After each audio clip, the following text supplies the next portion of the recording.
Ladies and gentlemen of the media, and indeed fellow Kenyans, the use of mobile phones in the polling booth is prohibited. You heard some time back when we conducted the elections in other electoral areas, we saw one individual had taken a picture of their ballot paper after voting. They took pictures of the marked ballots and circulated it on the internet.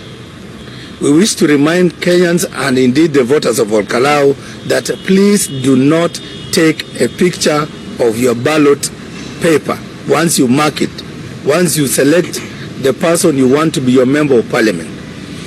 This is because the sanctity and the secrecy of the vote requires that you keep it secret. That's why it's very, very important that we facilitate you to vote by way of secret ballot. So it will defeat the purpose if you again make that ballot public. And it is against Section 7 of the Election Offences Act. You shall actually be prosecuted. And if you are found guilty, you will pay a fine a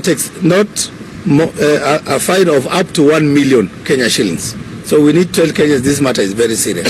Besides that 1 million Kenya shillings, the offending party can also be imprisoned for a term of not exceeding 3 years for a simple act of taking a picture of your vote, either to show allegiance to whoever you are voting for or for some other benefit. I don't know what motivates people to expose who they voted for.